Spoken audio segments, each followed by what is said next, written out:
Assalamualaikum bro. Selamat pagi, siang, sore, dan malam.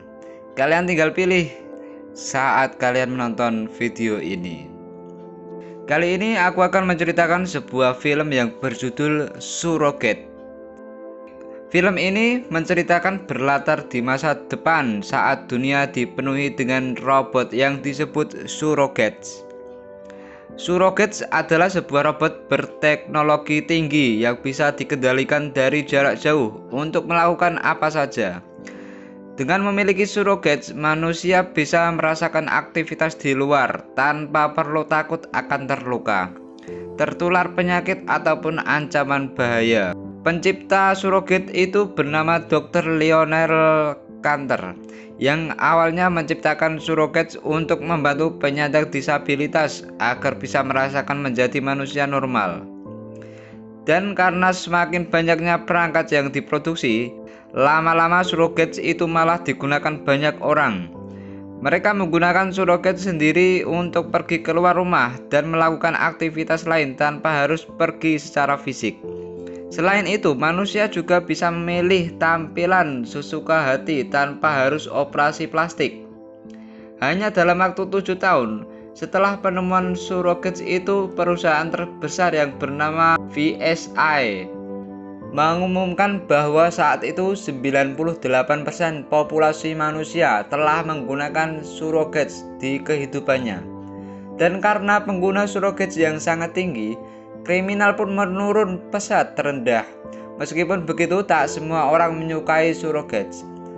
Ada kelompok kecil yang menginginkan seharusnya manusia tidak hidup melalui mesin. Kelompok itu dipimpin oleh seorang pria bernama Prophet. Subscribe woi, pencet tombol loncengnya. Film dimulai seorang pria yang berada di dalam mobil yang akan pergi ke tempat klub malam. Itu bukanlah manusia, tetapi mesin robot surrogates. Di dalam sana, dia bertemu dengan seorang wanita dan menari bersama, dan mengajak keluar untuk mesra-mesraan. Tiba-tiba muncul seorang pria pakai helm keren dan membunuh mereka berdua.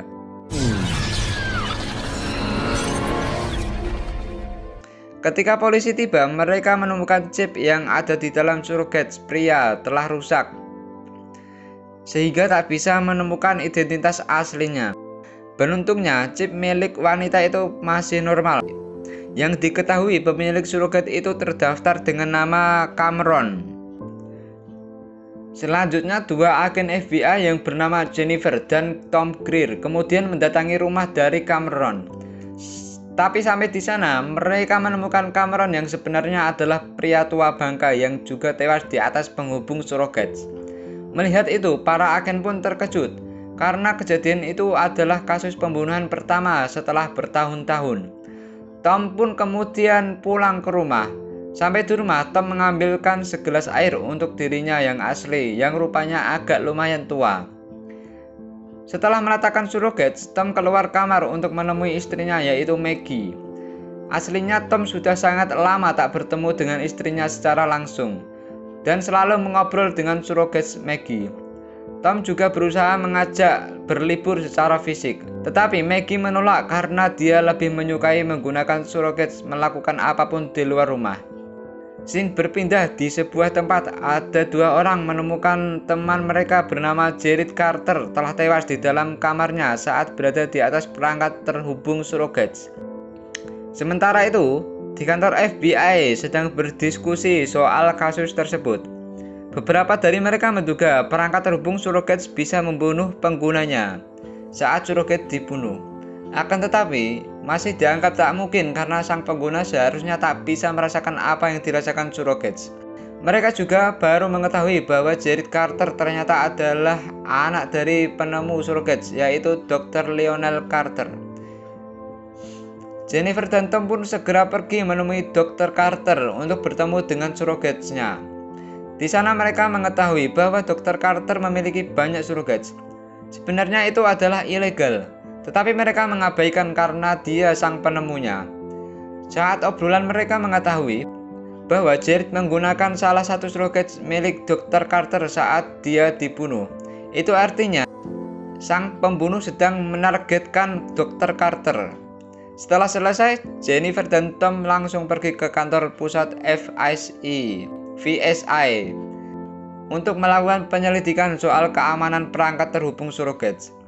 Tapi bosnya berusaha menolaknya dan menegaskan bahwa perangkat terhubung 100% aman jaya. Dan melalui rekaman kamera yang ada di surogat Jared saat dibunuh, Jennifer dan Tom menemukan foto seorang pria yang membunuhnya. Mereka pun pergi menemui seseorang yang bernama Bobby Saunder. Dia adalah seorang yang menjalankan sistem komputer di kantor FBI. Bobby juga memiliki akses seluruh surogat di Amerika dan bisa menonaktifkan semua surogat kapan saja saat diperlukan. Tak butuh waktu lama, mereka menemukan tersangka pembunuhan terhadap Jared bernama Miles. Miles sebelumnya juga pernah ditangkap kasus pencurian senjata. Tapi anehnya dia malah dibebaskan. Itu tandanya ada backingan di belakang Miles. Beberapa saat kamera pengawas menemukan lokasi keberadaan Miles. Langsung saja masih polisi mengejarnya. Tom juga ikut mengejar dengan menggunakan helikopter. Saat Miles telah dikepung, dia langsung mengeluarkan senjata ajaib untuk melumpuhkan seluruh surogat polisi. Dia juga menyerang helikopter yang ditumpangi Tom.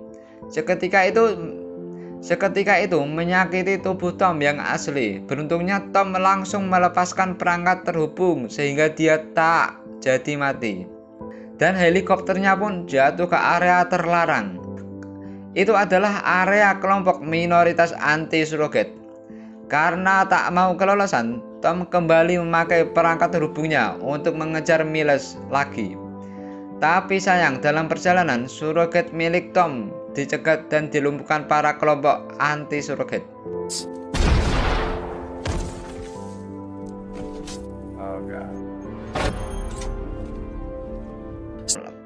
Setelah itu, Tom keluar dari kamarnya tapi jatuh pingsan dan ditemukan oleh Maggie. Di sisi lain, Miles yang sedang didatangi pemimpin anti surogat yaitu Prophet. Dia bertanya kepada Miles tentang apa saja yang telah dia katakan kepada FBI. Meskipun telah berkata jujur, Prophet tetap membunuhnya. Sementara itu, Tom telah bangun dari pingsannya di sebuah rumah sakit dan mendapatkan info bahwa dia telah diskors seminggu karena memasuki area terlarang tanpa izin. Meskipun telah diskors, dia tetap nekat menyelesaikan kasus itu sendiri.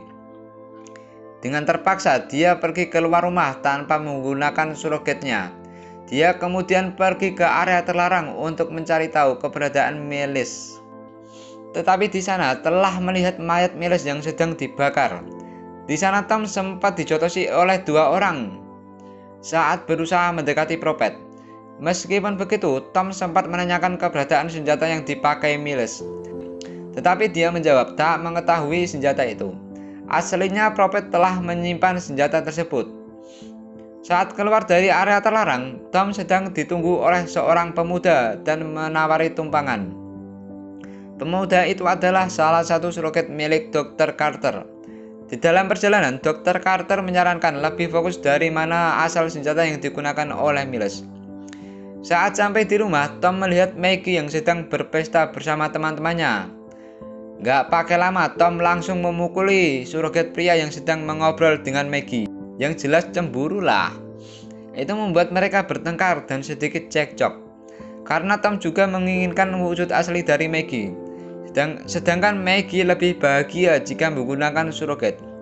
Setelah selesai bertengkar, Tom pergi lagi menuju kantornya untuk mencari informasi soal senjata militer. Dia mendapati ada kontrak pembuatan senjata antara VSI dan militer. Tetapi di dalam file kontrak tersebut dibatalkan.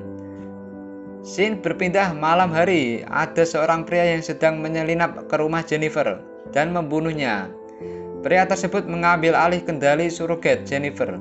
Keesokan hari, Tom mendatangi jenderal militer untuk membahas soal senjata yang digunakan Miles.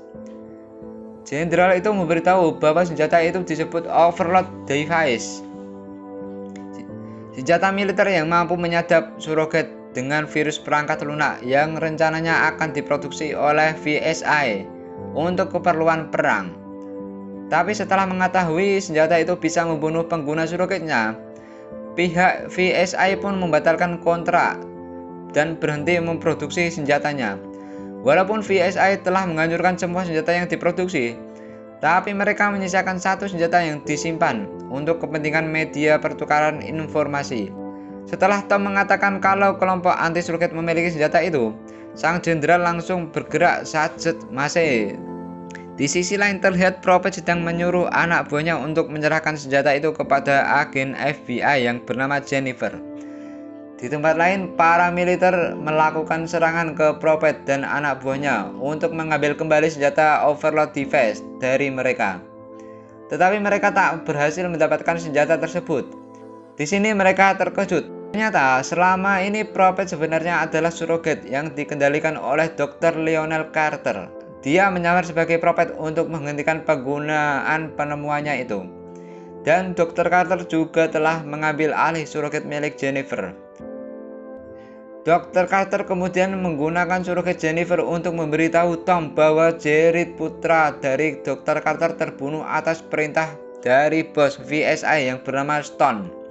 Stone sadar bahwa Dr. Carter sedang berusaha menghentikan penggunaan surrogate yang akan menyebabkan kerugian besar bagi VSI. Maka dari itu, Stone menyewa Miles untuk membunuh Dr. Carter menggunakan senjata overload device. Tetapi Miles tak sengaja membunuh putra dari Dr. Carter. Atas kematian putranya, Dr. Carter menjadi stres dan menginginkan semua pengguna surrogate mati dengan cara mentransfer virus senjata overload device ke dalam komputer FBI yang bisa disebarkan luaskan ke seluruh surrogate. Untuk melakukan itu, Dr. Carter butuh senjata itu dan kode khusus dari VSI.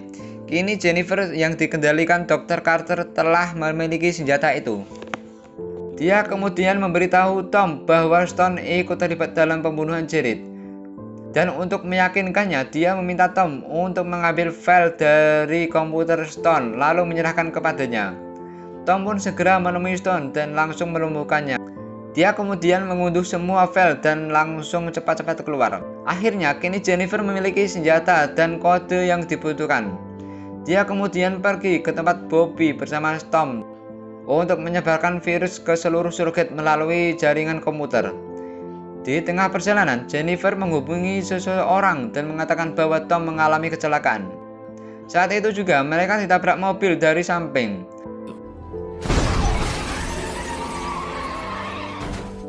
Jennifer kemudian membawa senjata dan filenya lalu pergi, meninggalkan Tom.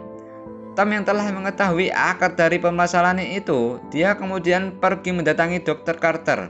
Sementara itu Jennifer yang sedang mengancam Bobby dengan senjatanya dan memasukkan virus overload device ke dalam jaringan sistem. Dalam beberapa menit ke depan, semua orang yang memiliki surrogate dijamin bakal tewas. Di waktu yang sama, Tom sampai di tempat Dr. Carter dan mempertanyakan tindakan konyolnya itu. Dr. Carter pun menjawab, awal mulanya dia menciptakan surrogate hanya untuk membantu orang-orang cacat agar bisa merasakan seperti manusia normal, bukan digunakan untuk kehidupan baru, di mana semua orang ketergantungan terhadap surrogate. Setelah menjelaskan alasan tersebut, Dr. Carter kemudian minum pil racun dan tewas seketika. Kemudian Tom segera mengambil alih surrogate Jennifer dan bertanya kepada Bobby, bagaimana caranya menghentikan penyebaran virus. Bobby yang sempat kebingungan dengan cepatnya memberitahunya. Mereka akhirnya berhasil menghentikan penyebaran virus overload device. Untuk tindakan terakhirnya, kini Tom diberi dua pilihan antara mencet tombol yes untuk tetap surrogate aktif atau tombol no untuk menonaktifkan seluruh surrogate. Sempat ragu, akhirnya Tom mencet tombol no. Seketika itu semua surrogate yang ada di Amerika menjadi nonaktif. Atas kejadian itu membuat semua orang kebingungan dan keluar rumah mereka masing-masing untuk pertama kalinya setelah bertahun-tahun tak keluar rumah. Setelah itu Tom pulang ke rumahnya untuk menemui istrinya yang asli. Mereka pun berpelukan. Oke, sampai di sini dulu filmnya. Semoga kalian suka dengan video yang aku ceritakan ini. Terima kasih yang sudah menonton dan jangan lupa subscribe channel ini ya, bro. Thank you.